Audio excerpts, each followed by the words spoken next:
At the end of your life, what will be your legacy? What will you leave behind for future generations? For the world, join the World Messenger, Izabela Lundberg, each week as she brings you a new distinguished guest from the business, sports, or entertainment world to share their success, their struggles, and their lessons.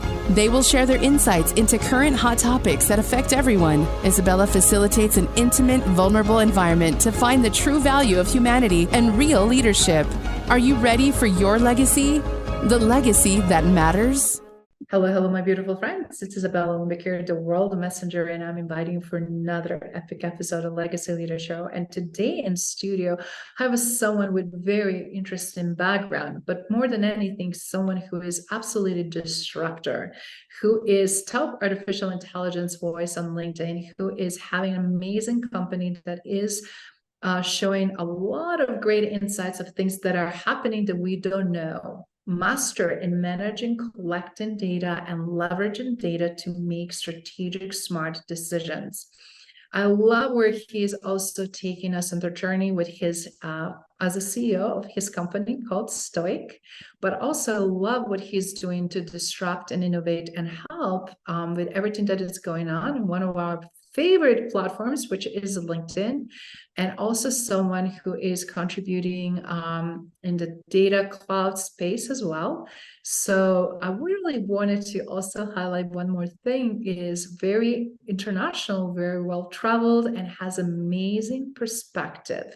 So without further ado, let me introduce you to my great guest, Ismael Chang Ghalimi. How are you, Ismael? Doing great. Thank you so much for having me today. Absolutely. It's a pleasure. I know that with someone who is doing so much, it's always challenge to find the time. And I really appreciate, again, being here with us and giving us some amazing insight. But before we tap into, as CEO currently, what you're doing, do you mind sharing a little bit about how did you even get into data, artificial intelligence, machine learning, all of those very challenging different fields, not only to understand, let alone to learn and apply? That's a long story. I hope you have time. I'm going to make it short. So when I was, I think, 11 or 12, I used my first spreadsheet. So it was before Excel. It was a Microsoft product called Multiplan on MS-DOS, and I fell in love with it. I thought the idea of a spreadsheet was wonderful. You could put these formulas in the cells and do calculations. It was great. And at the same time, I discovered a database. It was called DBase 3+. And I thought the database was very structured and was also very powerful, but very different.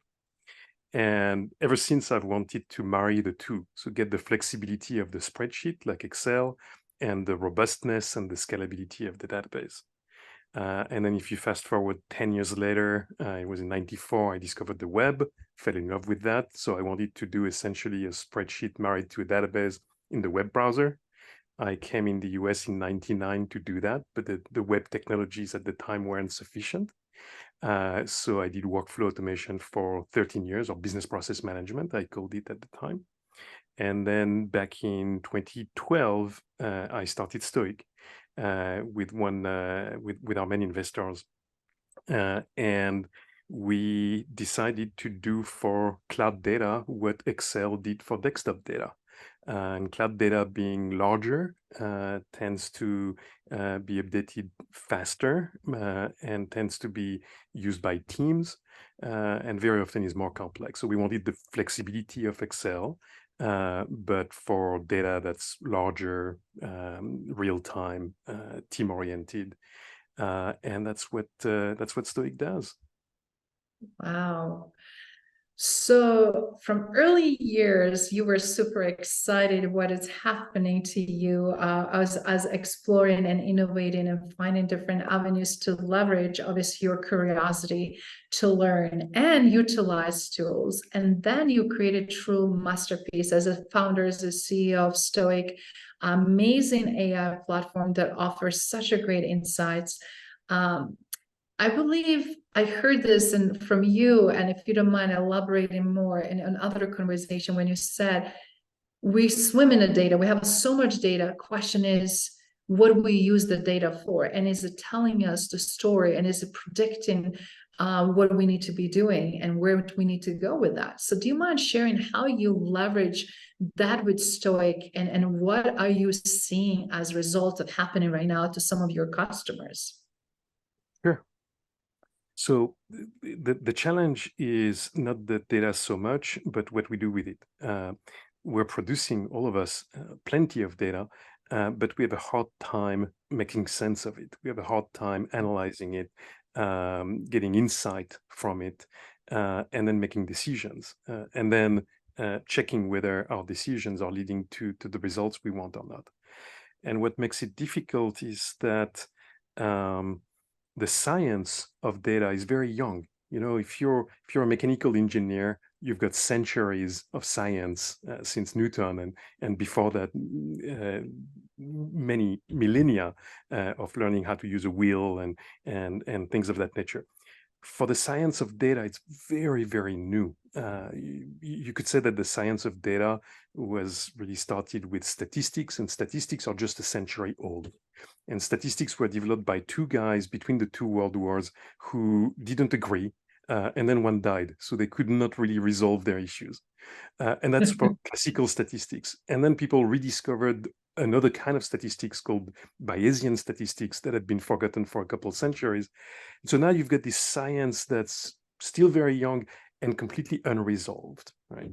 And as a result, we don't really know how to use it properly. And if we don't really know how to teach it at school. And as a result, very few people actually know how to do proper statistics. And you could say that half of scientific papers published out there are not very good because they're very poor from a statistical standpoint. And so we acknowledge that, and we realize that if we wanted to solve the problems that we have today, that the major challenges that we have today, we needed to help people make sense of their data.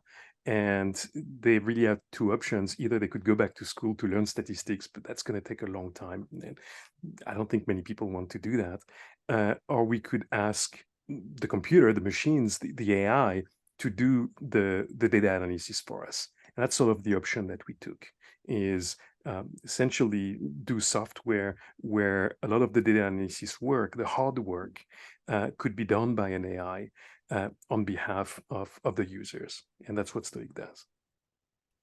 Wow. How much that power holds right now with everything that is changing.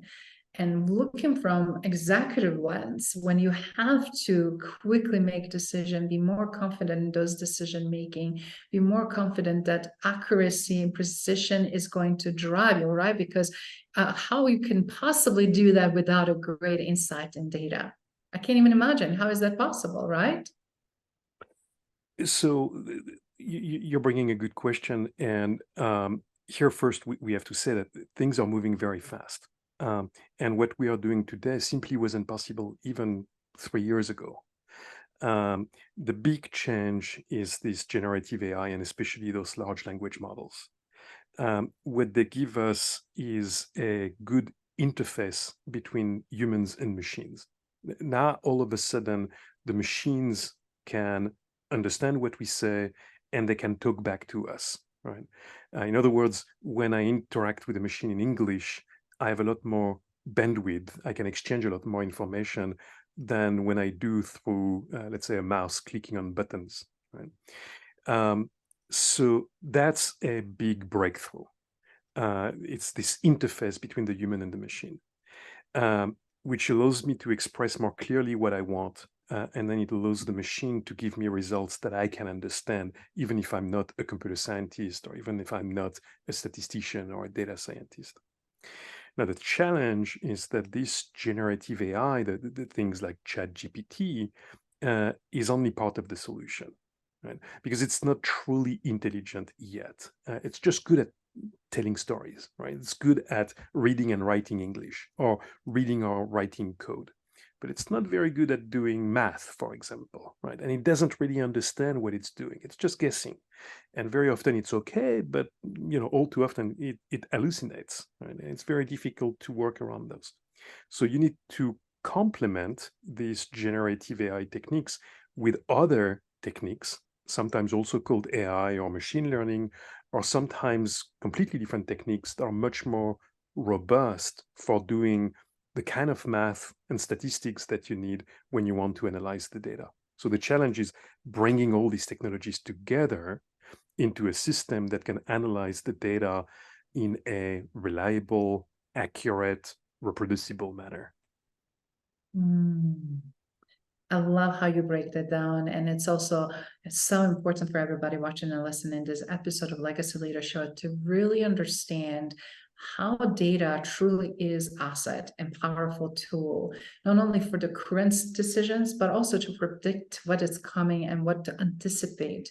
And I see that a lot of organizations, the bigger they are, the more data they have, the more challenging they are having those results to not only drive decisions and transformation and change, but truly also to preserve the quality and preserve what they're already doing that as well. Unless you know and validate that, it's like really difficult to again have a good insight if you're not able to have accurate data, right? I couldn't agree more. Totally. So with obviously you started playing early with computers, with different languages, with understanding the power behind it of different tools. But I'm curious, how did you dabble into AI and became such an amazing subject matter expert, not only through your company that it's powered through AI tools and leveraging AI tools, ultimately speaking about AI tools, but truly understanding where things are headed, because I know that we still see, which is interesting, a lot of executives and leaders being on the fence, thinking that this is another trend, and we keep saying, no, this is here to stay. Same idea was when World Wide Web started, right? And look at where we are. We can't possibly imagine our life without being able to go on internet.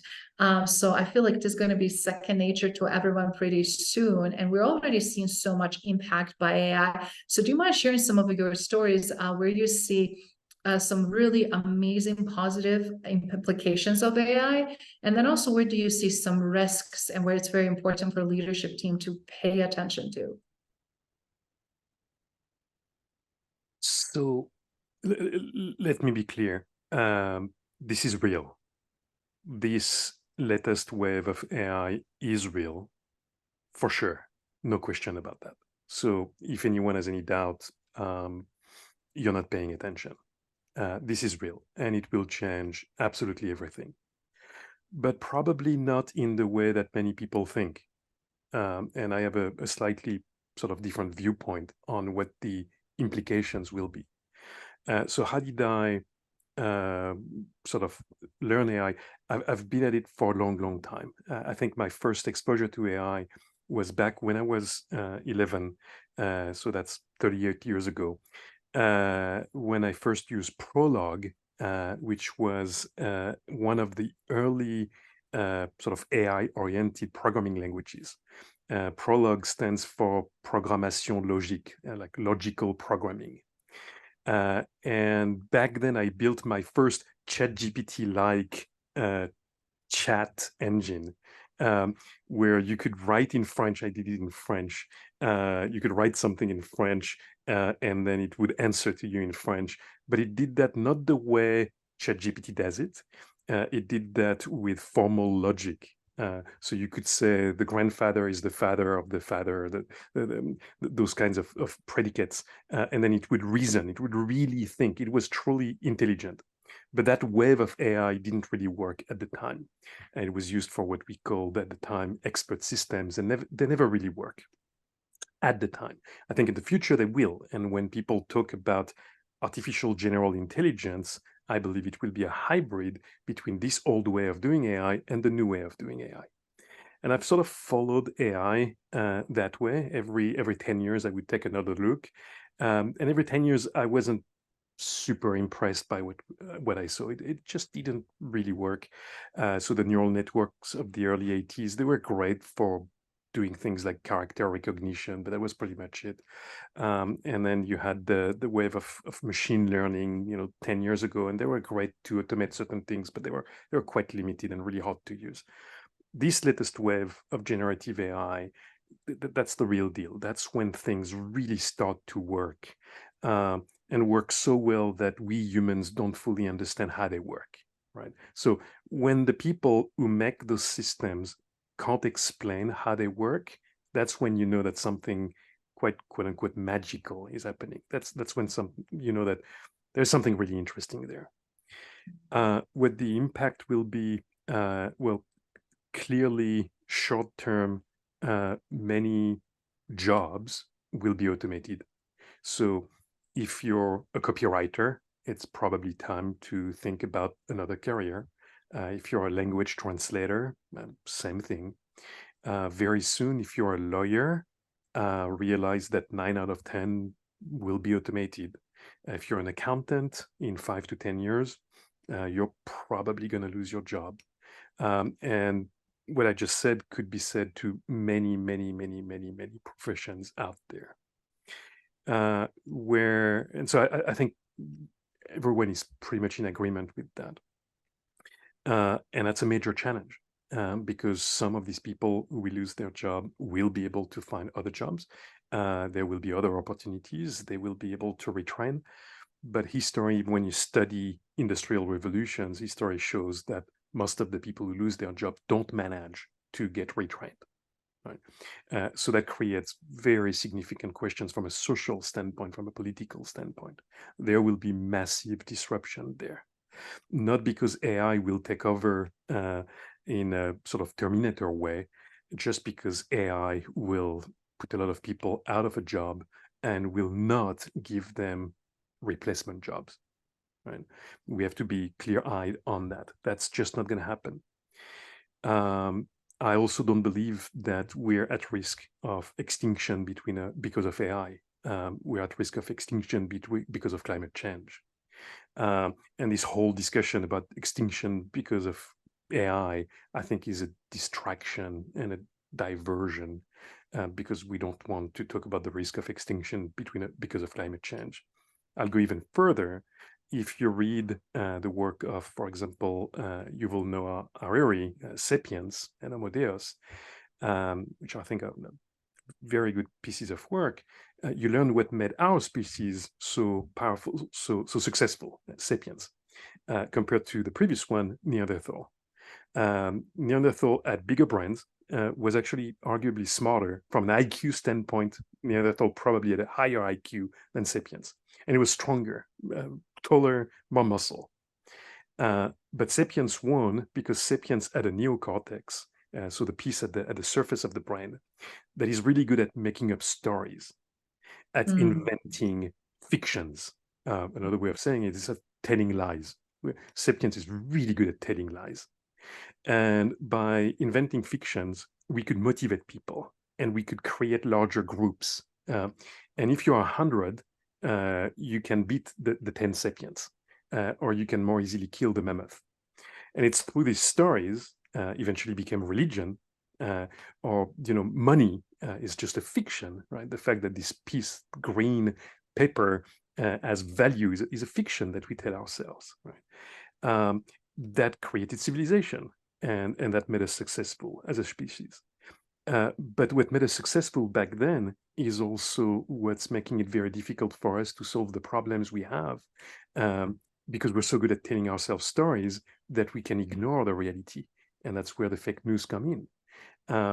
And that's why for the really, really difficult things like climate change, we actually find ourselves incapable of addressing it. And my hope is that if we delegate some of the decisions to a form of intelligence that is not biased like we humans are, and is not susceptible to, falling for stories, maybe we can find the right answers and address these challenges. At least that's what motivates me. And so I'm not too worried about the bias in AI. I'm worried about the bias in humans. That is such a great point, because I love how you provided this holistic, great picture of what is going on and where the also risk and threats are. And you're right, because everything, when we look at it historically, we abused a lot of opportunities where there could be brilliant, but then also because we're not taking responsibility and accountability, how they're leveraged and utilized. and how they're actually impacting rest of the population, for example. As a result, we see this carelessness not only reflected in so many historical events, but also in the current state that we're in, and socio-economically, politically, and religiously, all of those elements that you actually mentioned. And speaking of change in a lot of industries, right? Some things will be automated, some things will be simpler, some things will be easier. So what would you suggest for the people in these different industries, how to position themselves for that change? Because I know also that we have a major disruption as a former educator. It's like education right now is like how many universities really teach what we really need to know, right? And then where do you apply yourself so that you don't become obsolete? So several things. First of all, the good news is that the challenge is actually not massive unemployment, because demography is such that there are less and less people to do the work. Mm-hmm. So I'm saying that a lot of jobs will be automated, but that's not so bad, because there are less and less people to do these jobs, because we're making less and less babies.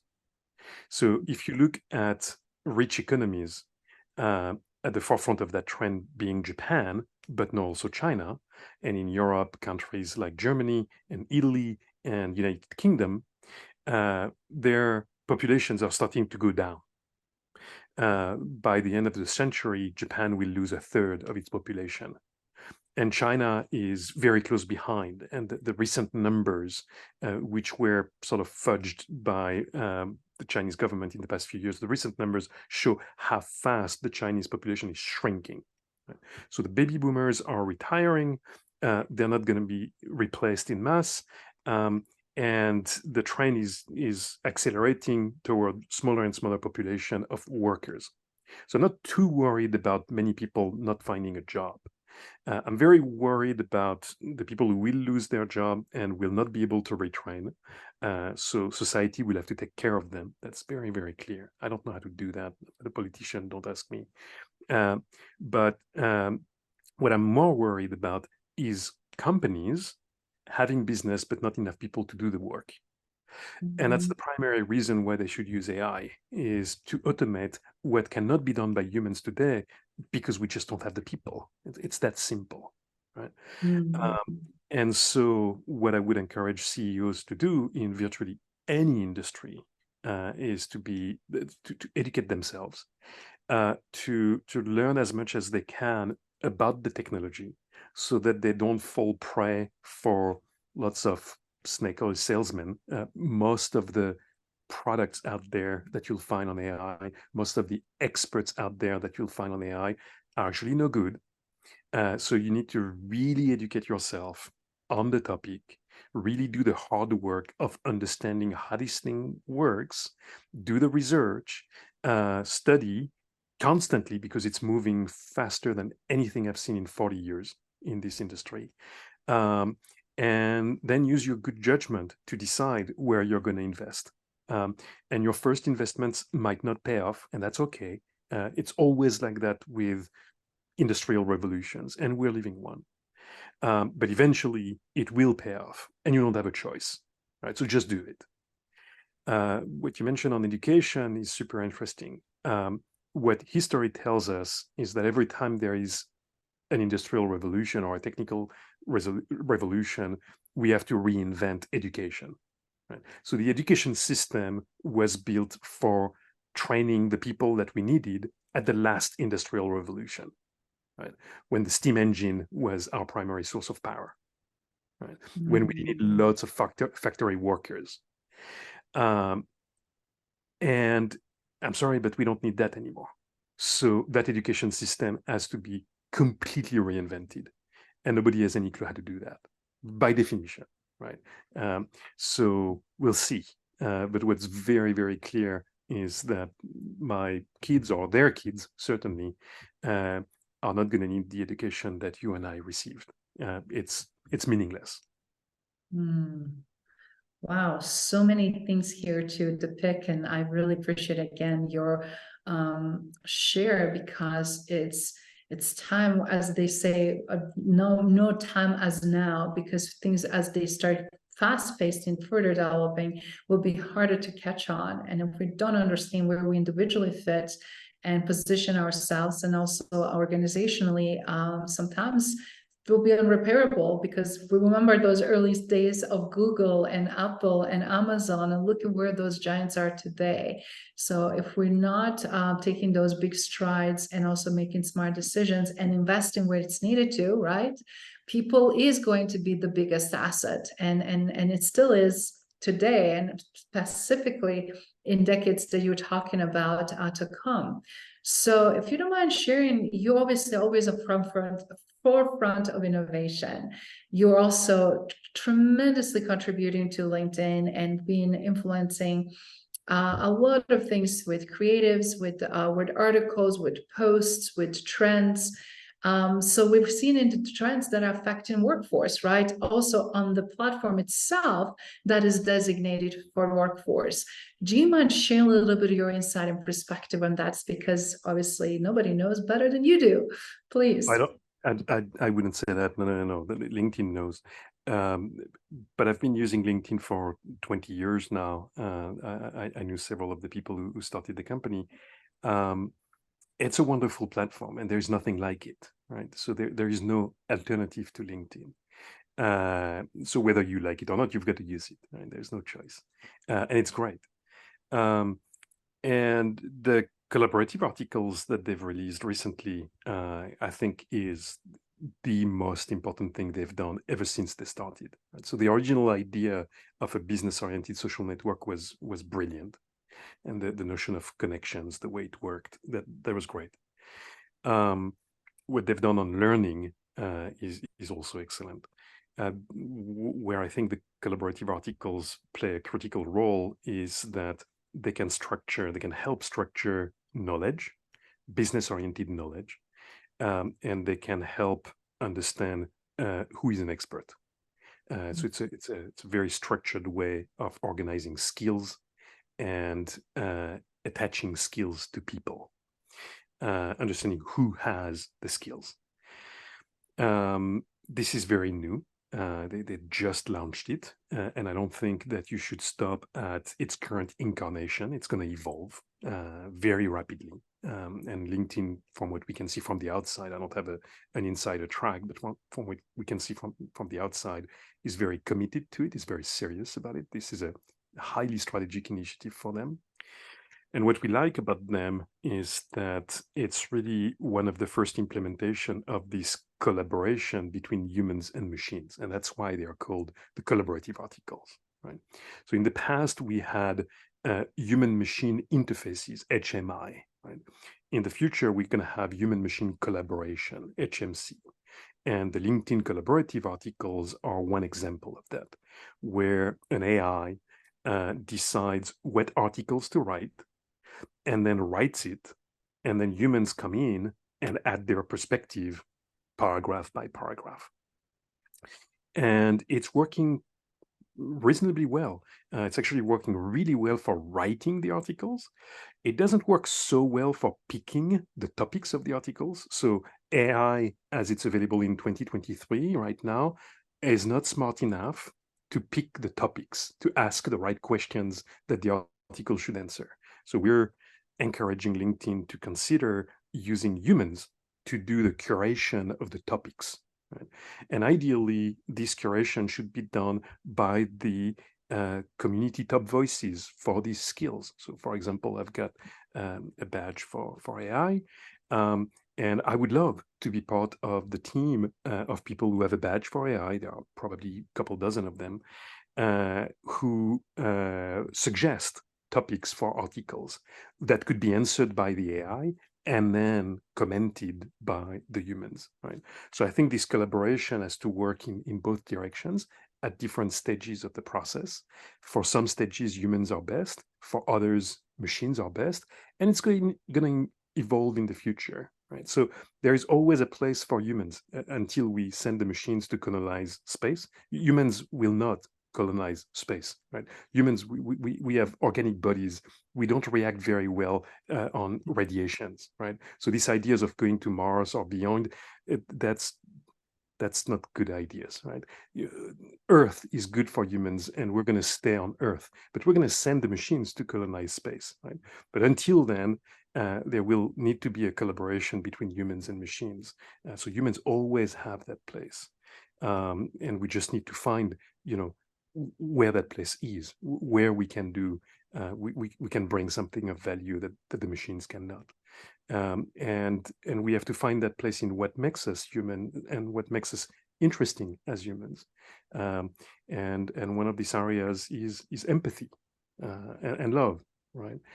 Things that the machine don't care about. It just make no sense to them, right? And so when there is so much changes in the world going on, and unfortunately so much suffering because of all these changes, the answer is finding the empathy and finding the love. That's where you find your true north. Wow, that is so rich. I love what you just said. And even though we can power things with machine learning and AI influenced tools, we still cannot replace the human aspects of it. And we never will, for what matters, right? So don't be worried about that. Don't be worried about not having a place. You'll always have a place for where it matters. The question is where that is. I love that also thought-provoking question, and you spot on, because we've seen things that have been contributing in part of the LinkedIn since I believe 2010 maybe. I'm not sure now. I need to go back and look at, but I know that since then platform evolved in so many ways, and I involved as a result of it, right? So if I stay the same, even if as a business owner or even as an employee or whatever might be the case or scenario, or both, as a lot of people are trying to do a lot of different things. Things that we learned 10, 20 years ago, yes, it's a lot of wisdom and experience there, but are they really applicable? And what part of that is still applicable, right? So it's evolution that is forcing all of us to change and transform as well, how we show up, what we learn, what do we keep focusing on, and what we bring to the table. And I'm seeing a lot of people now recognizing traditional way of education. It's not anymore, because a lot of things are obsolete. Like I remember studying global business management. I was the first generation of global business management graduates, and all of a sudden it's like, wow, global business management involves so much in recent years, right? Let alone some traditional types of roles, and everything is now attached and tied to technology. And we see still people resisting it, right? So where do you think things are headed in terms of, if you don't mind sharing some of the insights or anything that you see, because obviously you've been very visible in LinkedIn, obviously been contributing to these amazing creative articles, and you also recognize artificial intelligence component to it. But in terms of also how do we learn and consume information? Because I know that a lot of organizations are struggling how to disseminate, how to educate, how to impact, and frankly, how to involve. It's really difficult. The only way that I know how to do that is to identify the sources of information that you can trust. Do not get all your information from the web, or if you do, get them from reliable sources. Newspapers still have a role to play, big time. Get your information from multiple sources. So we've talked a lot about the business, but this is especially important in the world of politics. Do not get your information from the sources that appeal to the people who vote the same as you are. So if you're a Democrat, listen to the news that are listened to by the Republicans, and vice versa. Reach out to the other side to understand their viewpoint, their experience, their beliefs. You might disagree, but you're going to learn a lot more from them than you will from the people who vote the same as you do. In the world of business, to a certain extent, the same could be said. Go talk to your competitors. Go talk to other industries. See how they're doing. Step outside of your comfort zone. And when you do that, you will meet experts, true experts that you can trust. You will see them because they tell a different story that covers a broader spectrum of viewpoints and perspectives. Those are the ones that you want to listen to, I think. That is so powerful. I cannot agree more with you. And I also see the shift that's happening. We have to adjust it. We have to embrace it, because sooner we do, the better we'll be. Because everything we resist, right? It keeps persisting. It keeps us also in their circles. And I love what you said, having holistic approach and holistic view, and creating our own independent opinion, and also understanding why we have a position in a certain way, why we're doing what we're doing, and why we're advocating for. I think we have so much more power and influence, and we have to use it wisely. We have to use it responsibly. Yes. By the same token, realize that not all opinions are equally valuable. So do not mistake opinions for facts. And you Yes. ask, what should we learn? How do we reform, reinvent education? Well, we have to focus on the things that remain true for a long, long time, such as, for example, the scientific method, right? That's what we should teach. We should not teach knowledge, because knowledge gets obsolete very fast, and because we now have machines that give us access instantly to the entirety of humans' knowledge. So we shouldn't bother teaching knowledge. We should teach the mechanisms through which knowledge is created. And the scientific method is one of the best ways of creating knowledge, true knowledge. Opinions are great, feelings are great, but facts matter a lot more, especially when you have to make a decision, right? Yes. And so for the collective and for the world of business, it's all about decisions. And those decisions have to be made on facts, not feelings. And so there, really get to the sources that will give you the best facts. And that's why data is so important, right? Data is just another word for facts. Data is facts quantified, incarnated. And then at the same time, realize that, as we said, everything is changing super, super fast. You cannot fight it. Don't be a Luddite. You just can't fight it. It's going to happen whether you like it or not. And the question is, what can you do about it? And the answer is very little. So you can't change the world. You can't fix it on your own, right? You can do little. Make sure that you focus on the little that matters.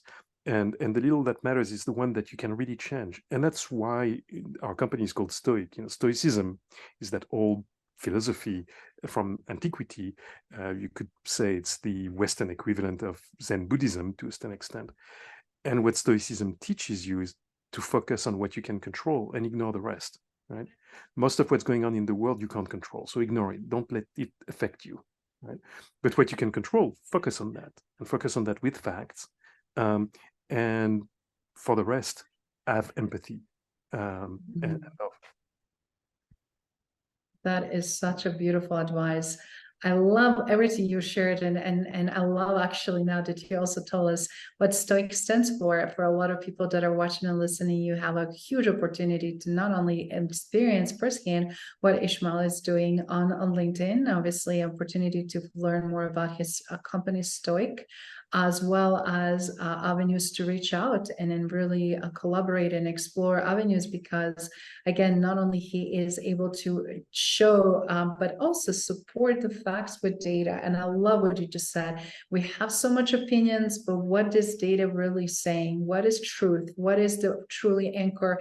And how then we can craft choices and decisions as a result of that. Obviously, you crafted phenomenal leadership a path for yourself. You also for your team and people that work with you. You already established your legacy in ways that not only by leading and living every day, I can not only through passion, but also through outcomes that you generate, create.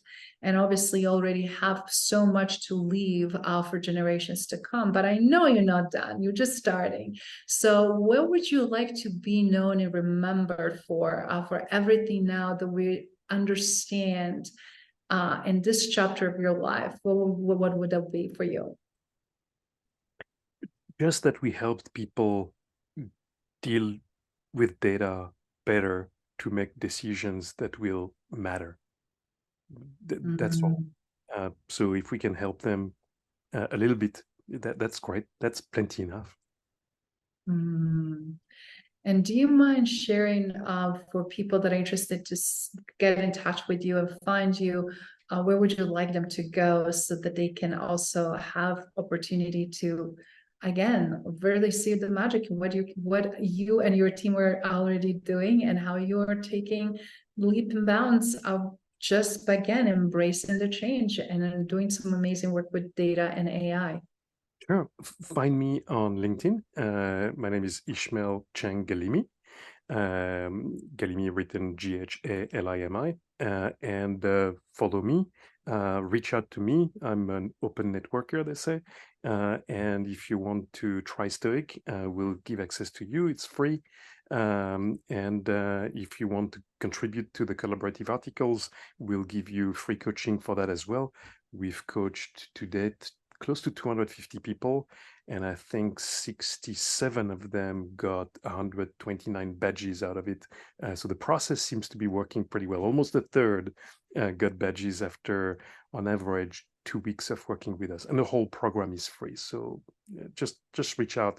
We would love to help you out. Wow. Listen, guys, again, it's a free service, free support, opportunity for you to participate, be visible, share your brilliance through these collaborative articles, and also learn more about data and learn how all of this is playing for you, for your own specific profile. And that is amazing gift, an amazing opportunity, specifically if you're on the fence and not sure what to do. And in closing, if you would just summit one action or one trait or anything that, again, audience that is really still on fence or just simply not sure where to start, where would you recommend, what would you suggest for them to do? Where to start on AI? Yes. That's a good question. Well, if you've not used ChatGPT, use it. It's a great tool. If you're not impressed by ChatGPT, I don't know what will impress you. It's pretty darn cool, and it's not a one-trick pony show. There is depth in it, especially if you can get access to version 4. 3.5 is cool, but things get really interesting with version 4. So make sure you get access to that. Play with it. Continue listening to this podcast. I think this is a great place to find information about it. How to get started? Just get started. Just get started. There are so many avenues. Just be careful where you spend your money. You're going to find, again, a lot of fake experts. So be wise there. But just get started, and don't expect that you're going to understand everything all at once. Don't expect that it's going to automate everything that you want to get automated all at once. Just get educated on the subject. It's all about the journey. So get on board, and you'll see it's wonderful, and you'll meet a lot of great people. Thank you for listening to Legacy Leader Show. If you enjoyed the content and had a positive experience, then please leave us a positive rating. In addition, leave us a positive review whenever you are listening on whatever platform there might be. Make sure your friends and family also know about the benefit and value that we provide and what we have to offer. Cheers.